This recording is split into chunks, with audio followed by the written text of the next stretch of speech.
This is the Authority Company Podcast, conversations with leaders who are designing the future. Hola, I am Joe Pardavila, and today's guest is Kris Erickson, the co-founder of Workforce Science Associates and a leading voice on employee engagement and experience. In her book, The Enduring Impact, she blends 3 decades of research and real-world advising to show leaders how to turn workforce data into cultures people want to be a part of. Drawing from one of the largest global employee feedback databases, Kris makes the case that trust, meaning, and leadership shape whether people thrive or check out at work. Kris, welcome to the show. How are you? I'm great. How are you? I'm excellent. And I want to start our conversation talking about the idea of engagement, which I think for folks outside of like culture, engagement always has to do with weddings, nuptials. But this idea of engagement and engaging your team and talent, I want to know if this is a chicken or the egg thing, because I know you've been studying this for a long time, built your career on it. I'm not going to date you, but you've been doing it for a while. What It's okay. You can say 30 years. Okay, 30 years. What came first? You being engaged / disengaged in something, or the studying of engagement came first? Because I'm trying to get a level set of where you started on this journey.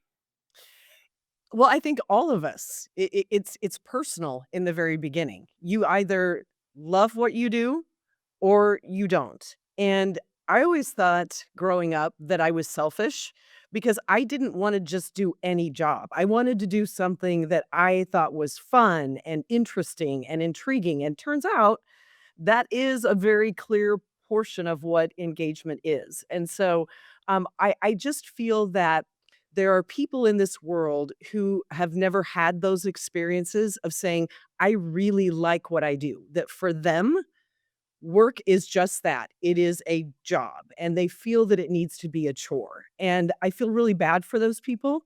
And really that kind of drove my passion to understand, how can you measure this? Can you give a leader really clear information that can help them create those experiences that do lead to fulfillment? So I think it's personal, but then I think it really is upon organizations and anyone who leads teams. That should be the first thing that you think about when leading your people. And you weren't kidding. You weren't going to just take any job or be happy. Things were not easy for you at the beginning. You write about having to dig in your pockets to find 85 cents to pay for gas, which I'm assuming you didn't get a lot of gas for 85 cents. But tell me about what those hard moments taught you about the importance of purpose and pride in a job, and not just doing something for the sake of doing it, making sure that whatever you're doing in life, you're being fulfilled with it. And it for me, it was it just didn't match my value system, right? That I never thought in all of my years that I would literally be looking for 85 cents to put into my gas tank. And it was that moment where I just said to myself, I can't do this anymore. I have to kind of take charge of my life, what's important to me, what's important to my son. And that really set me off on, I've got to find work that I believe to be meaningful, but also challenging. And that at the end of the day, I can say that I'm proud to be doing. And that is one of those pivotal moments. And we talk about it a lot in the book, that sometimes it's those adverse moments where you really take stock and understand, I have to be better. I have to be better for me. But more importantly, I had to be better for my son. And what we just know about this concept of engagement, when people are engaged in meaningful, purposeful work. And by the way, that can be on a manufacturing floor in a car plant.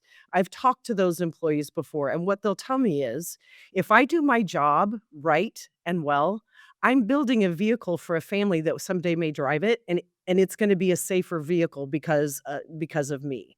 And so when you think about that whole concept of engagement, you are a better person.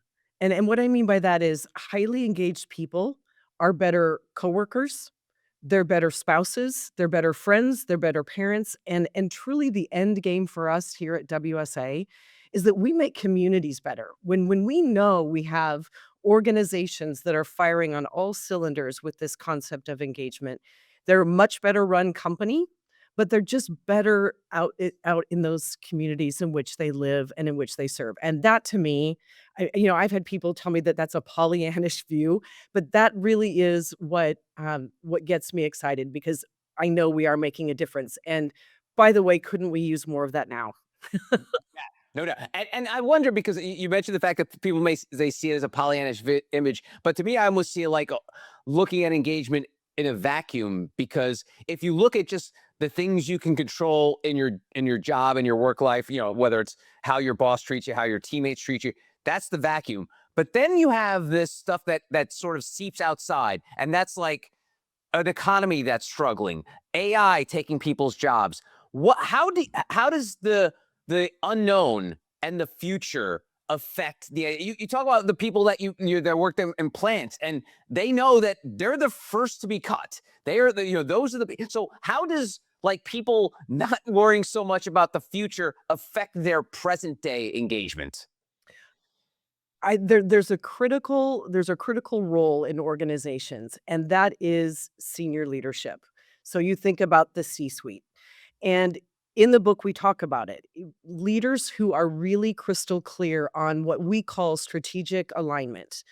They will win with their workforces. They will cause them to feel more calm and be able to weather the storm. And there are three magic questions that any CEO, anyone in the C-suite should absolutely know the answers to. Where are we headed as an organization? People want to know yes, you can't predict the future, but what do you see that future looking like, and how different is that from where we are right now? So where are we going? This is the most important of the three magical questions. Why? Why are we going in that particular direction? And I think that a lot of senior leaders are really smart people, but they forget to talk about the why because why brings purpose to work and it helps make sense of the direction that we're headed in. And then the third is, what does that mean for me, the individual employee? And if we can have leaders who can paint the picture on all three of those levels, then the employee is much more capable and apt to say, okay, I'm going to come I'm on board and I'll have faith. We may have to course correct. We may have to change directions, but if people get bought in to that alignment and where we're headed, we tend to see that engagement remains really strong and people have less of a fear of the future. And just think about what we've all gone through in the past 7 years. I mean, I had leaders literally saying to me, I am teaching math to my eighth grader at our kitchen table, and I never thought I'd have to do that because of COVID, right? Right. And I had one leader, and this stuck with me in the midst of all this chaos. He addressed his entire organization and said two things. Here's what I know, and kind of laid out just some of the facts. But then he said, but here's what I don't know. And the feedback from his employees, and this is a 4,000 person organization, it's not small. They said in that moment, he became a human just like me. He didn't know how to teach math to his eighth grader. I didn't know how to teach math to my eighth grader. And so you just think about so many times I think leadership, especially senior leadership, thinks that they need to have all the answers. They just have to remember that at the end of the day, human beings crave two things. They crave connection and they crave purpose. When you provide the purpose, you help create the connection. And that's what I think, as we move forward, leaders are really going to have to show the human side of who they are because of technology advances and AI and all of those pieces. So and then the last part about how do you help people navigate that uncertainty? It's just constant communication. You can't talk enough about the direction of the company because people can't get enough of what that looks like and what that sounds like. No, it's great. And I love the idea of framing those three questions for leaders. And I often say that, and I'm sure you've heard this before, I call it the 5 word culture killer. And that's when you ask a leader something, they respond with these 5 words. It is what it is. And to me, nothing crushes a soul faster than that phrase, because it literally gives zero context and is not, it's a non-answer answer. And I feel like that's sometimes, this may come across more in that middle management level of like when you go to like your manager say, hey, why is leadership doing this, leadership doing this, and then the response is, it is what it is. What advice do you give to someone to not say that without, I know sometimes it is what it is probably apt, but it also makes you feel like shit. So how can we frame that answer in a way that does not make the person receiving the response feel like garbage? I think there's 2 things, and that's a really great question, by the way. Um, first and foremost, when I hear that phrase, I I look at the person saying it, and my immediate reaction is, "What aren't you telling me?" Mm. And so immediately there begins to be a level of distrust.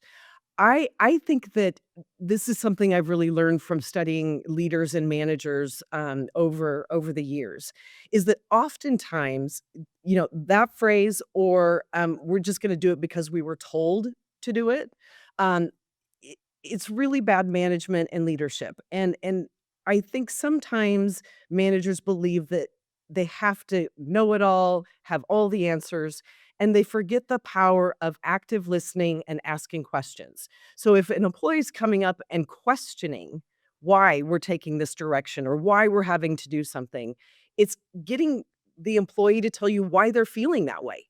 And then we go back to the thinking about the why piece. And when you can kind of come together, the manager and the employee and just have the conversation, oftentimes, I think you create that light at the end of the tunnel. But the other piece I would say about the "it is what it is," one of the things that I learned in the Gallup organization is that we all have aces and we all have spaces. And think about how most mid-level managers get to that position. They were really good as an individual contributor. And sometimes individual contributors can make that leap and it's flawless and it's seamless. There are others that probably should have never been put into those positions. And that's a trigger to me to say that person needs a little bit of leadership development because you're basically saying, I wouldn't ask you to do it. They're telling us we have to do it. And then you begin to drive that wedge between the employee and the organization. And so just as I have led teams in the past, they all know, to your point, that is not a phrase that we that we use or we articulate. And so, some advice, because I know over the last few years, and you've seen it, is that the word manager almost has like a negative connotation. Like people don't even want to be called a manager because there's something about that. And there's been like 6,000 books written about don't be a manager, be a leader. So, what can the manager do there so they're not forced to give that answer? Is it more something that they have to be proactive with their leaders to be like, hey, listen, if that person comes to a question and I don't want to say those 5 words, right? Is it something like, hey, let me go investigate and then let me go to senior leadership and see, and almost like put it on the leader's plate to be like, hey, these are questions we're getting. How do you want me to answer it? And I think sometimes middle managers are afraid to be told what to say. But sometimes when it comes to things that only the big boss with the hot sauce can answer to, I think that's their only move other than saying it is what it is. I completely agree, and I think about it as a cascade effect. So anytime that there is a new goal, a new initiative, a change in direction, whatever it may be, I just go back to that strategic alignment piece. Senior leaders have to be saying, "Here's where we're headed. Here's why it's important." And I think the critical piece is, "Okay, John, you are the head of this business unit. Here is what your business unit needs to do in order to help us achieve that goal, meet that initiative, course correct." Because then what he can do is internalize that and say, now, how do I go to my team and say, this is our remit to the organization. This is why we need to do, X, Y, and Z. And so then it just continues to cascade down. And when I see organizations that are really well run, who really believe that they have high engagement and they have good communication, it is that cascading effect. But again, I just go back to it really does start with senior leaders. And what I do say to middle management is this: you are the mouthpiece for senior leadership. If you don't understand, you do need to find out why. Yeah. You know, the second piece is, but you're also the feedback mechanism for the boots on the ground, the feet on the ground. And so when I look at organizations, it is that level in the organization, that middle management, that is the linchpin for most everything. But they're oftentimes the most smashed, right? They're getting a lot pushed down on them, but they're getting a lot from the ground up. And so if I were to say, where would you want to spend leadership development time and treasure? It's with that group of people because they are that critical conduit, both up to senior leaders, but as well down to individual contributors. That's good. Good stuff. You mentioned trust a few times there, and you write about how it takes years to build trust, but seconds to lose it. Can you share an experience where you've had that, where where just it took a second for trust to be broken, and it's really hard to build it back? I mean, I mean, it's the old, like, maybe, very religious, like, and some people throw this around and say, forgive but not forget. Tell me about this trust and what happens when trust is broken, whether it's intentional or tensional. Right. I can give you a really great client story. This particular client builds the engines for rocket ships, literally. And their flagship manufacturing facility was way out in the middle of a very little populated state. And they had to, because you're building engines for rockets, and it's a very dangerous, form of work, and we had just run this company's annual engagement survey, and we tend to look at a lot of different, slices of data, and one of them was by location. I knew that this location was the future of the company. It was They were placing their bet on this location. They had the lowest engagement scores by far in the entire organization. And so my role is to come in and talk with the CEO and help her to understand where you're betting the farm. These people aren't loving the company, and and by the way, their safety scores were abominable, Mm. and trust in leadership was abominable. And she said, "Chris, I know. I need to give you some context. 2 months before this survey ran, we literally had an explosion at this plant where people were literally left running for their lives." And she said, "Not only did it cause a breach of trust in myself and the entire company, but when those people went home in that small community, it touched everyone." So this wasn't just a company breach of trust, it was a community breach of trust. And so it took her of over 2 years to get that plant back to where they would actually open up to her, and where trust scores actually kind of went back up to where they needed to be. So, literally, life or death situation. That one's pretty, that example's pretty dire, but she had to visit that location over and over and over again. Visible presence, listening, doing all those things. And we here at WSA drink our own champagne, and we had a really great rocket ride for the first 7 years. I mean, we were double digit growth. We were adding people faster than we knew, what to do with. Business was booming. And then we hit kind of a big bump in the road, and it really shocked a lot of people at WSA. And it really did erode trust between our employees and my business partner, Zach, and me. And we are now 3 years later, and I can finally tell you, we're back to where we were. People are back to firing on all cylinders, and, I will say that last year was a really tough year in our business, but this is a team that said, "We're with ya." And I will say, hard conversations for a good 2 years, and being open to, "Fire away. What's on your mind? What are you thinking? Why are you mad?" I mean, we had so many different, listening posts and conversations because we just knew that, um, we had to do it, and we had to be out front and not kind of hide in the sand. So Good. Let's talk about the engagement surveys and the stuff that you do. There is sort of this feeling about around polling, right? That like not everyone's always going to be 100% truthful when they're being, when they get a random call from somebody or stopped on the street. And I wonder if any of that bleeds into engagement surveys. Like, how do you factor like the plus minus of they're being 100% completely honest, or they're putting on the survey what they expect leadership to hear? Tell me about this idea of the honesty and the integrity of engagement surveys.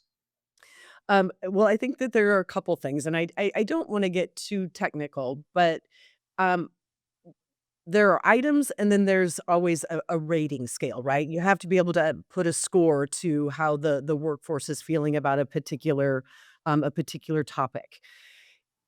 The out for people is twofold. One, you can agree, you can disagree, or you can be neutral on something. And so that neutral piece, I think, helps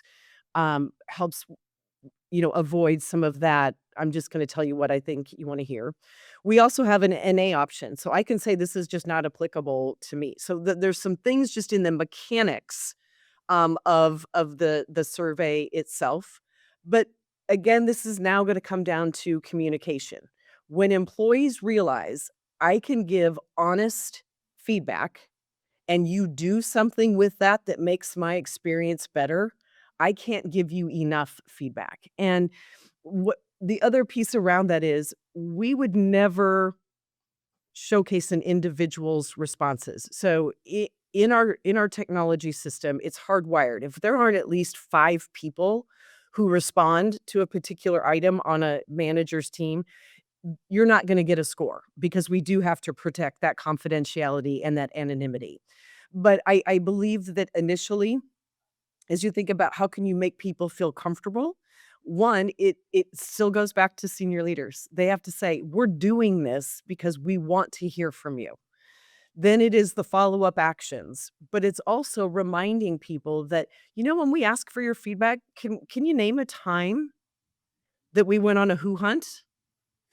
There is no who hunt, and so people just, over time, the more that you are asking for feedback and acting on that feedback, and people see that it benefits them, they're far more likely to say, "Okay, I can be honest." Now, I'm not naive enough to believe that there aren't people on every survey that we run, that we call them speeders. It's like, "Wait a minute, it took them 30 seconds to take the survey and everything was a 5 or everything was a 1."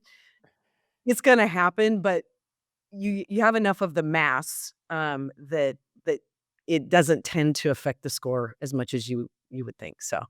All right. So when you get these results, and if you're able to talk about this, and you bring it to a CEO, and going into the CEO's office, like he's not gonna like this, or she's not gonna like this. Have you ever done that and you felt like you were holding up a mirror that they did not want to look into? Like it was so against what they thought the results were going to be that it was almost like they needed a moment to like take in what you just showed them. It it happens, more often than you would think, Hmm. and it is oftentimes I actually use the Sarah model of going through grief. That Wow. there are CEOs that will first it's shock. "Why didn't I know this? What's really going on with my people?" Then I've seen it move pretty quickly to anger, which is, "We pay these people really well. We think we're giving them the best experience. You're never gonna make everybody happy, right?"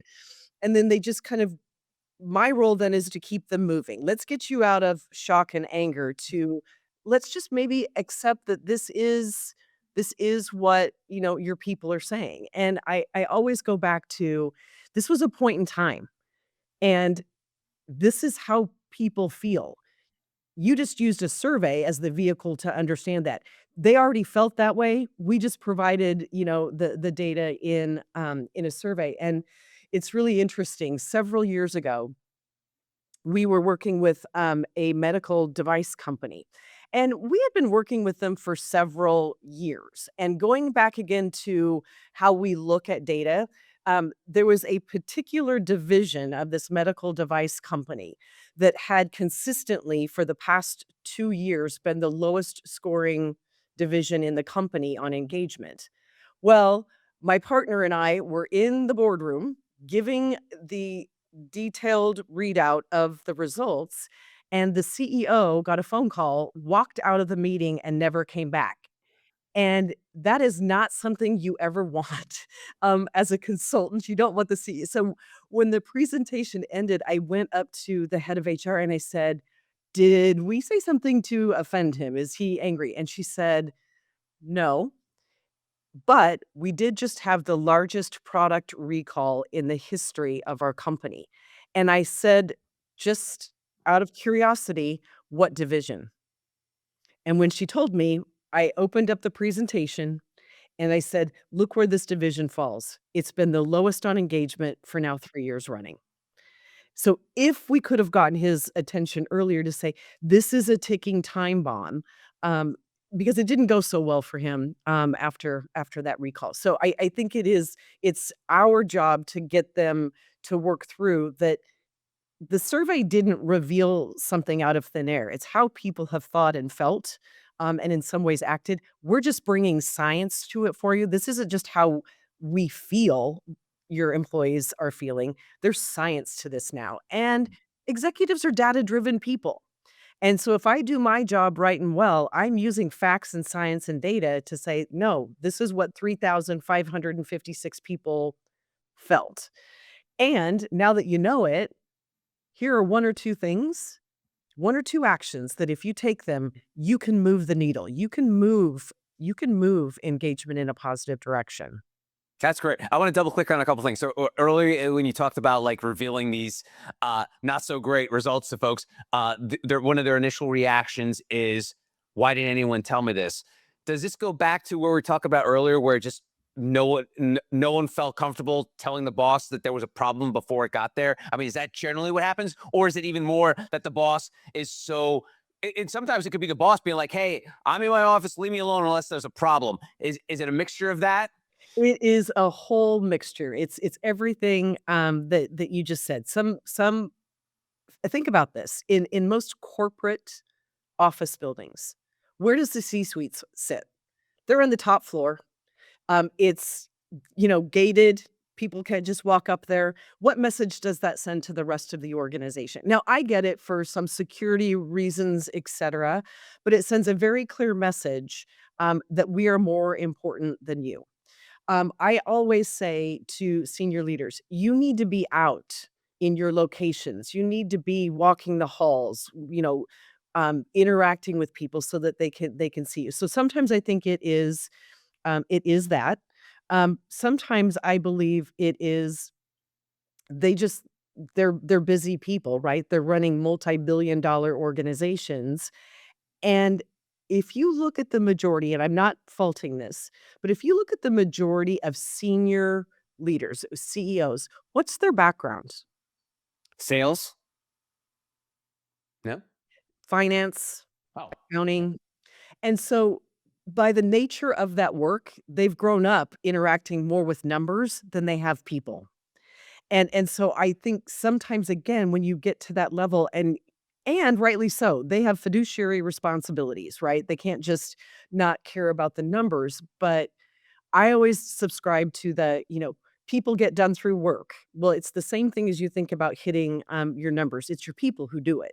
And so I just think sometimes they're too caught up in thinking about data and numbers and not necessarily thinking about people. And then there are some senior leaders who they just aren't people people.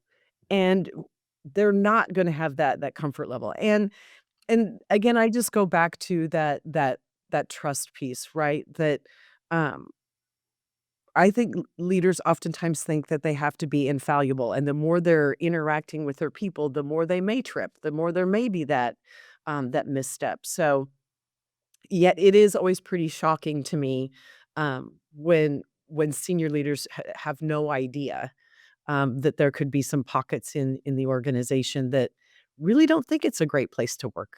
Hmm. And then another thing I wanted to go back on was you talk about these surveys happening a moment in time, and you mentioned a couple. Like one happened after like an explosion, the other happened after a recall.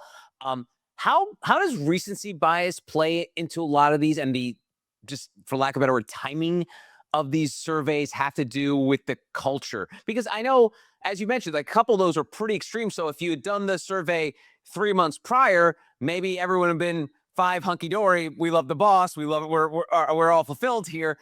Tell me how you not manipulate, but how do you contextualize the moment in time in which this survey takes place? Well, I think it's, everything that you said. It's really understanding what is going on in the organization. I mean, there are times where if there'll be a CEO change, and if you do a survey 1 month into that CEO's new tenure, I can give you exactly what's gonna happen. People are gonna be nervous. They're gonna be unsure of the future. They're not sure what it means for their job. What we would say is, why would you do that at that point in Right. time? Let's wait 3 months, 90 days. Let's get his or her strategy out there. And so it's as much about just having the conversation about when is the right time. But I would also say in that explosion incident, if we would have done that survey 2 or 3 months before that happened, I believe the survey would have been the canary in the coal mine, because I don't believe that that incident happened just by chance. And it was around very specific cleaning protocols. And when you think about it, and engagement is a really stable measure, it takes a lot to move it. So my hunch here is that engagement was already low at that facility. And one of the things that we just know is that disengaged people work less safely. They pay less attention to detail. They're less conscientious. And so in that particular instance, I believe we could have given her an early warning indicator light, that may have helped prevent the severity of what happened. So the context, I think, to your point, is real, and it's our role to ensure that we understand what is going on in the organization, and is it time to press pause, or is it time to go full on? I don't want to go deep into this, but like talking about the timing of these engagement surveys, do you have context when you go in? Do the companies tell you, oh, by the way, CEO is just fired? I know this is kind of a bad example, but are you aware of what's happening when the surveys takes place, or is it one of those things where you'll do the survey and be like, oh, but we should have mentioned this to you earlier, but there's like a sexual harassment thing that happened? How much information do you know going in to prevent? Maybe the survey happening at an inopportune time, or like you said, waiting 60 days for some time to pass. Tell me about how, again, and I don't want you to spill company secrets here, but I just want to know, how much do you know going into those engagement surveys? Well, we're getting to know each other, but if for those who know me well, I will never go into a situation blindsided. I want as much information as I can. And so the good news is, to stand up this point in time survey, it can take anywhere from 6 weeks to 3 months, just based upon the complexity of the organization. We're meeting with the client in that time frame, and that is always my time to say what's going on. And then I'm always going out on websites. What's company performance like? Is business up? Is it down? Because I always have a section or a segment of the CEOs that I work with who, as you started out this podcast, engagement, chicken or the egg. And for years, I've frustrated senior leaders when they'll say, "Well, when we're doing really well, of course our engagement scores are gonna be high because people are getting raises, we're successful." And the converse is also true. If we're missing our numbers and we're having to lay people off, it's gonna create a level of fear. And my response to that question over the years has always been, "Yes." And then they look at me, and I don't care. I know that there is a relationship between company performance and engagement, and so we always want to know, what's going on with our clients. So How do you avoid? And people who know me, Chris, know that I am the anti-check the box person. I came from the entertainment world, so the idea of doing things for the sake of doing things is anathema to my being. And I culture, there is this. It's inlaid within it that you check boxes on things. With an engagement thing, I wonder, is there a check the box mentality when it's maybe you're dealing with the people or the culture people that we're going to do this engagement survey every February, regardless of what's going on in the world. Let's just do it February. How do you prevent that from happening with folks? Because, like we said, a lot of stuff could be circling around in February. Just because you did it last February doesn't mean you should do it now. But hey, listen, I'm checking the box. We're doing the engagement survey in February. How do you speak to your clients about that, about the timing and just not making it something that they're doing just for the sake of doing? That is a big question, and it's a little bit of a double-edged sword. So for most workforces, consistently surveying, to your point, in February, it gets locked into employees' minds, and so they know in January, okay, there's going to be a communication that comes out that we're going to do this engagement survey. I still believe it's a bit more of a case by case basis because there may be situations in which we're probably not gonna get positive data, but if we don't do it, employees are gonna say, "You didn't ask me because you knew what the answer was going to be." So, there's a little bit of nuance to that in terms of if there are events that have been disruptive in an organization, and there are times that we will say, "It's not gonna be fun, but we still recommend, that you do it." And you've kind of led me to something else. You know, one of the things that we just know about engagement is it's inherent, and it is, I want to do this. You're not telling me to do a better job. I want to do it. And so I always cringe when I hear, "Yes, we threw a barbecue the day before we kicked off the survey," or "We're raffling off a 64-inch TV, for, anyone who completes the survey gets a ticket." It's like, "No, no, no, no. That is the antithesis of what we're trying to do." Or they'll run the survey right after they just gave bonuses. No, that is not the reason that we're doing it. So it's always, interesting to see how leaders can try to, game the system a little bit, and The scale, as they say. Yes. absolutely. Or they'll come up with the great idea that, "You know what? We're gonna tie engagement results to your bonus." Well, what is that gonna incent? I mean, wrong behaviors, right?